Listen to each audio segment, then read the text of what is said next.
نحمدہ ونصلی علی رسولہ الکریم بسم اللہ الرحمن الرحیم۔ صرف 5 منٹ کا مدرسہ قرآن و حدیث کی روشنی میں 4 سفر المظفر۔ نمبر 1، اسلامی تاریخ۔ حضرت لقمان حکیم۔ حضرت عیسیٰ علیہ السلام سے تقریباً 3000 سال پہلے عرب میں لقمان نام کے ایک بڑے نیک انسان گزرے ہیں جو حضرت ایوب علیہ السلام کے بھانجے یا خالہ زاد بھائی تھے۔ آپ افریقی نسل تھے اور سوڈان کے نوبی خاندان سے تعلق رکھتے تھے اور عرب میں ایک غلام کی حیثیت سے آئے تھے، مگر آپ نہایت نیک، عابد و زاہد، عقل مند اور صاحب حکمت انسان تھے۔ آپ کی حکیمانہ باتیں صحیفہ لقمان کے نام سے عربوں میں مشہور تھی۔ آپ کی حکیمانہ باتوں کا ذکر قرآن کریم میں سورہ لقمان میں بھی موجود ہے۔ چنانچہ آپ اپنے بیٹے کو نصیحت کرتے ہوئے فرماتے ہیں، بیٹا، اللہ تعالیٰ کے ساتھ کسی کو شریک نہ کرنا، بلا شبہ شرک بہت بڑا گناہ ہے۔ بیٹا، نماز پڑھا کرو اور نیک کام کا حکم کیا کرو اور بری باتوں سے منع کیا کرو، اور جو تم پر مصیبت آئے اس پر صبر کرو۔ بے شک یہ ہمت کا کام ہے اور زمین پر اکڑ کر نہ چلو۔ اللہ تعالیٰ اکڑ کر فخریہ چال چلنے کو پسند نہیں کرتے۔ نمبر 2، حضور صلی اللہ علیہ وسلم کا معجزہ، سوکھے تھن کا دودھ سے بھر جانا۔ حضرت حبیش بن خالد رضی اللہ عنہ فرماتے ہیں کہ ہجرت کے سفر کے دوران رسول اللہ صلی اللہ علیہ وسلم کا گزر معبد رضی اللہ عنہا کے پاس سے ہوا۔ آپ صلی اللہ علیہ وسلم کا سامان ختم ہو چکا تھا۔ معبد رضی اللہ عنہا کے پاس بھی کچھ نہیں تھا، البتہ ایک کمزور سی بکری تھی جو اپنی کمزوری کی وجہ سے دودھ نہیں دیتی تھی۔ آپ صلی اللہ علیہ وسلم کی نظر اس بکری پر پڑی تو آپ صلی اللہ علیہ وسلم نے فرمایا، کیا تم اجازت دیتی ہو کہ میں اس کو دہو لوں؟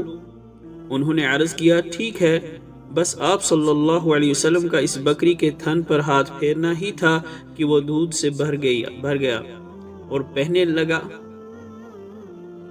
لگا۔ تمام لوگوں نے خوب پیا۔ پھر بعد میں جب معبد رضی اللہ عنہ کے شوہر حضرت ابو معبد رضی اللہ عنہ گھر آئے تو دودھ دیکھ کر پوچھا، معبد یہ کیا ہے؟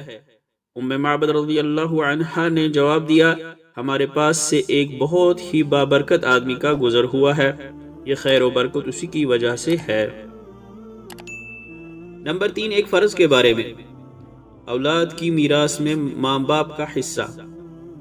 قرآن میں اللہ تعالیٰ فرماتا ہے، ماں باپ میں سے ہر ایک کے لیے میت کے چھوڑے ہوئے مال میں چھٹا حصہ ہے اگر میت کے لیے کوئی اولاد ہو۔ اگر کسی کا انتقال ہو جائے اور اس کے ورثہ میں ماں باپ اور اولاد ہوں تو ماں باپ میں سے ہر ایک کو الگ الگ چھٹا حصہ دینا فرض ہے۔ نمبر 4، ایک سنت کے بارے میں، پریشانی کے وقت کی دعا۔ جب کوئی شخص کسی پریشانی میں مبتلا ہو جائے تو یہ دعا کثرت سے پڑھے، حسبی اللہ لا الہ الا هو علیہ توکلت وہو رب العرش العظیم۔ ترجمہ، میرے لیے اللہ ہی کافی ہے، اس کے سوا کوئی عبادت کے لائق نہیں، میں نے اسی پر بھروسہ کیا اور وہی عرش عظیم کا رب ہے۔ نمبر 5، ایک اہم عمل کی فضیلت، اللہ کا ذکر کرنا۔ رسول اللہ صلی اللہ علیہ وسلم نے فرمایا، جو لوگ اللہ تعالیٰ کا ذکر کرنے کے لیے بیٹھیں ان کو فرشتے گھیر لیتے ہیں اور ان پر اللہ کی رحمت چھا جاتی ہے اور ان کو دلی سکون حاصل ہوتا ہے۔ نمبر 6، ایک گناہ کے بارے میں، سچی گواہی کو چھپانا۔ قرآن میں اللہ تعالیٰ فرماتا ہے، تم گواہی مت چھپایا کرو، اور جو شخص اس گواہی کو چھپائے گا تو بلا شبہ اس کا دل گناہ گار ہوگا، اور اللہ تعالیٰ تمہارے کیے ہوئے کاموں کو خوب جانتا ہے۔ نمبر 7، دنیا کے بارے میں، دنیا کا سامان چند روزہ ہے۔ قرآن میں اللہ تعالیٰ فرماتا ہے، دنیا کا سامان کچھ ہی دن رہنے والا ہے، اور اس شخص کے لیے آخرت ہر طرح سے بہتر ہے جو اللہ تعالیٰ سے ڈرتا ہو، اور قیامت میں تم پر ذرہ برابر بھی ظلم نہیں کیا جائے گا۔ نمبر 8، آخرت کے بارے میں، جنت کی عمارت۔